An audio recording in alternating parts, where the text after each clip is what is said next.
warahmatullahi wabarakatuh. Perkenalkan, kami dari kelompok 4 yang beranggotakan saya Dinasti Hari Sefira Dania dengan NPM 1910601080 dengan rekan-rekan saya yang bernama Laila Sofiana Ika Putri, Leli Yusrita, Dewi Masruroh, Studio Naufal Mas Latifu, Muhammad Raisa, Hanum Arfila Ilmi yang akan membahas mengenai money laundering. Yang pertama, sejarah money laundering. Istilah pencucian uang atau money laundering telah dikenal sejak tahun 1930 di Amerika Serikat, sejalan dengan perkembangan teknologi dan globalisasi di sektor perbankan. Banyak bank telah menjadi sasaran utama untuk kegiatan pencucian uang. Disebabkan sektor inilah yang banyak menawarkan jasa-jasa instrumen lalu lintas keuangan yang dapat digunakan untuk menyembunyikan atau menyamarkan asal-usul suatu dana. Dengan adanya globalisasi perbankan dana, hasil kejahatan mengalir atau bergerak melampaui batas yurisdiksi negara dengan memanfaatkan faktor rahasia bank yang umumnya dijunjung tinggi oleh perbankan. Melalui mekanisme ini, maka dana hasil kejahatan bergerak dari suatu negara ke negara lain yang belum mempunyai sistem hukum yang cukup kuat untuk menanggulangi kegiatan pencucian uang atau bahkan bergerak ke negara yang menerapkan ketentuan rahasia bank secara ketat. Selanjutnya akan dijelaskan oleh teman saya. Money laundering atau pencucian uang merupakan kejahatan yang berasal dari hasil pentransferan uang yang didapatkan secara tidak sah melalui orang atau rekening yang sah agar sumber dari uang tersebut tidak dapat dilacak. Pasal 1 Angka 1 Undang-Undang Nomor 8 Tahun 2010 tentang Pencegahan dan Pemberantasan Tindak Pidana Pencucian Uang menyatakan bahwa pencucian uang adalah segala perbuatan yang memenuhi unsur-unsur tindak pidana sesuai dengan ketentuan undang-undang ini. Secara sederhana, pencucian uang merupakan suatu perbuatan memidanakan, menggunakan, atau melakukan perbuatan lainnya atas hasil dari suatu tindak pidana yang kerap dilakukan oleh criminal organization maupun individu yang melakukan tindakan korupsi, perjudian, perdagangan narkotika, kejahatan kehutanan, kejahatan lingkungan hidup, dan tindak pidana lainnya, dengan tujuan untuk menyembunyikan, menyamarkan, atau mengaburkan asal-usul uang yang berasal dari hasil tindak pidana tersebut sehingga dapat digunakan seolah-olah sebagai uang yang sah tanpa terdeteksi bahwa aset tersebut berasal dari tindak pidana tersebut. Selanjutnya mengenai proses money laundering.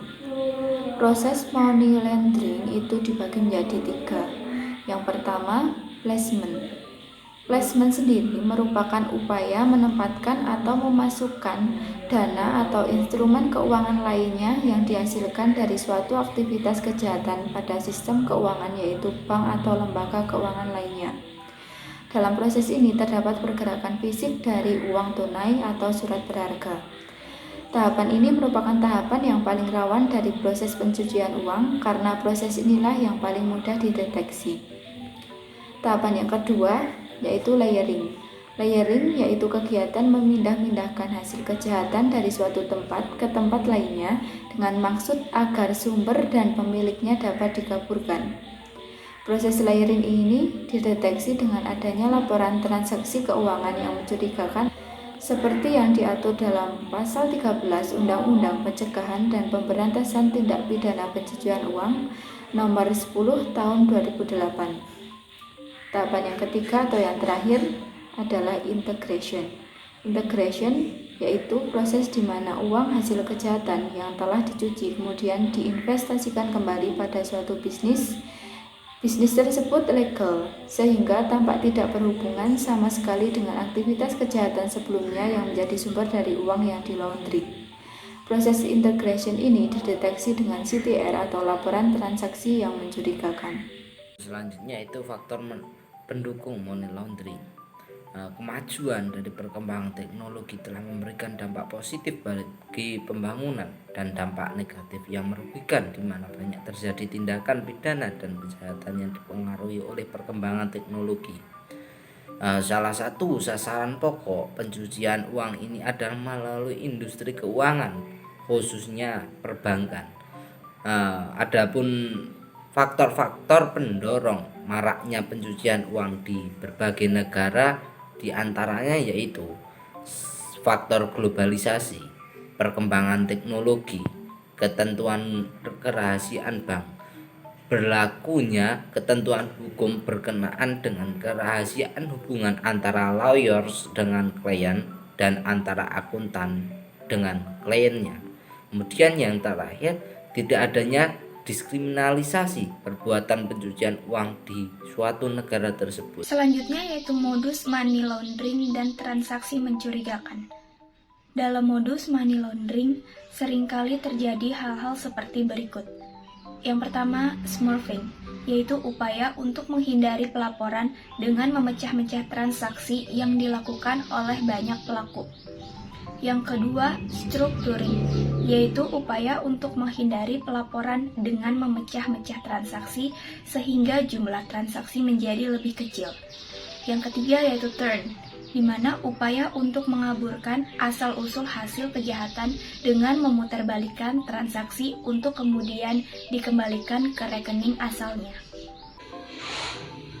Sedangkan dalam transaksi mencurigakan sendiri seringkali terjadi transaksi yang tidak masuk akal, maka hal tersebut harus memerlukan suatu klarifikasi. Namun apabila tidak mendapatkan klarifikasi secara jelas, maka hal tersebut patut untuk dicurigai. Berikut merupakan contoh transaksi yang harus dicurigai, yaitu yang pertama, setoran tunai yang cukup besar dalam satu kali transaksi atau kumpulan dari transaksi. Yang kedua, seringkali melakukan pemindahan dana antar bank di negara atau wilayah yang berbeda. Dan yang ketiga, penggunaan banyak rekening dengan alasan yang tidak jelas. Pencucian uang dalam Undang-Undang Nomor 8 Tahun 2010 tentang Pencegahan dan Pemberantasan Tindak Pidana Pencucian Uang adalah segala perbuatan yang memenuhi unsur-unsur tindak pidana sesuai dengan ketentuan dalam undang-undang.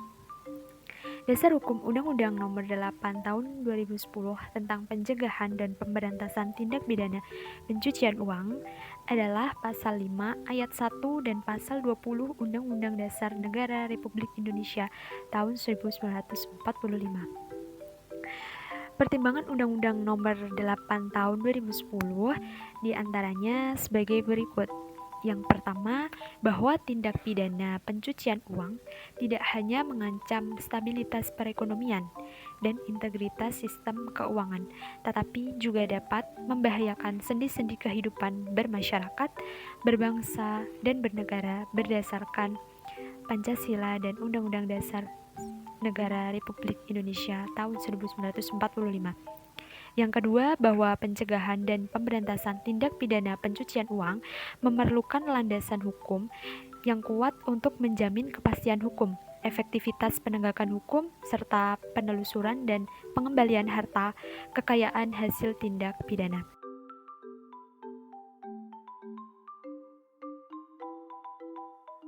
Latar belakang masalah.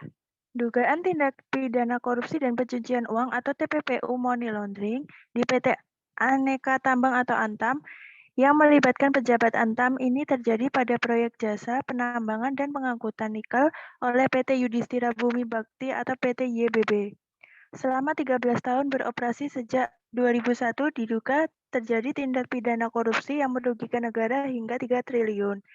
Dugaan korupsi di PT Antam menggunakan modus penggelembungan harga atau markup dari nilai kewajaran. Bahkan PT Yudhistira Bumi Bakti tidak memiliki harga perkiraan sendiri atau HPS yang seharusnya dimiliki oleh perusahaan dalam mengikuti tender pengadaan barang dan jasa. Dalam kasus korupsi di PT Antam, terlihat kontrak kerjasama itu menguatkan dugaan terjadinya kerugian negara. Oleh sebab itu, kontrak kerjasama tersebut PT Antam memberikan keuntungan tidak wajar kepada PT YBB dengan cara melakukan markup atau menggelembungkan nilai kontrak atau post bidding.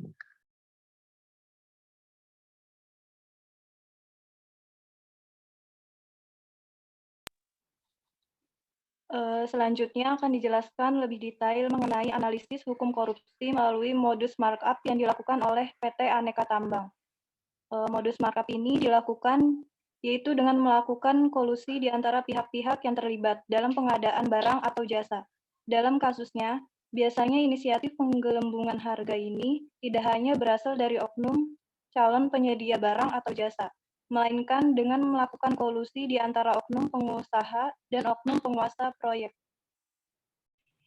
Modus markup ini sering terungkap bukan karena audit, melainkan karena tertangkap tangan para pelaku pada saat melakukan transaksi suap-menyuap.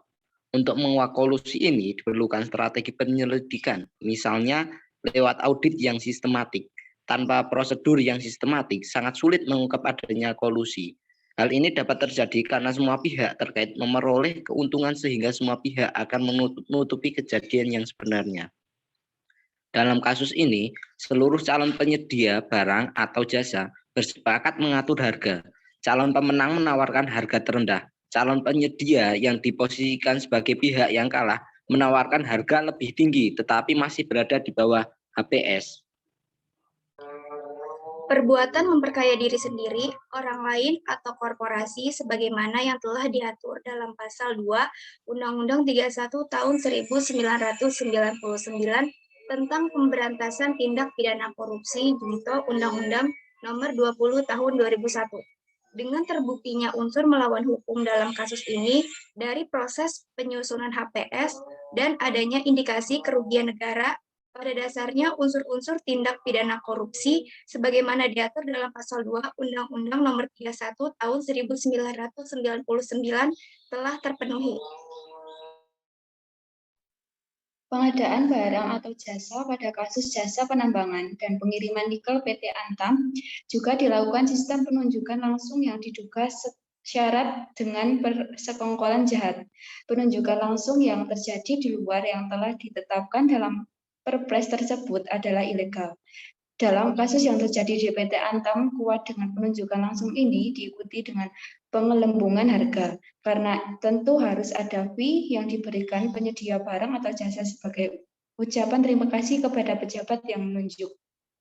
Kemudian, kasus yang terjadi pada proyek jasa pertambangan dan pengangkutan nikel di PT Antam, pelakunya bisa juga dijerat dengan kejahatan pencucian uang atau money laundering.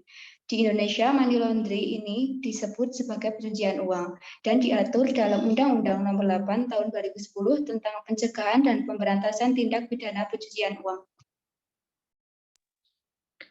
Dengan menggunakan pasal TPPU dalam perkara korupsi, sebenarnya aparat penegak hukum bisa mendapatkan 3 keuntungan. Yang pertama, mendorong penggunaan pendekatan follow the money dalam pengusutan kasus. Yang kedua, memudahkan penuntutan karena mengakomodasi asas pembalikan beban pembuktian. Yang ketiga, memaksimalkan aset recovery. Meskipun ada keuntungan, tetapi nyatanya penegak hukum terkesan enggan untuk menerapkan. Mengapa demikian? Bisa jadi ini senjata untuk negosiasi memeras dengan mengancam untuk menerapkan pasal yang lebih berat ini kepada pelaku. Sekian paparan dari kelompok kami. Bila ada salah kata, mohon maaf yang sebesar-besarnya. Terima kasih, semoga bermanfaat. Wassalamualaikum warahmatullahi wabarakatuh. Baby, New York City, there was a girl so pretty.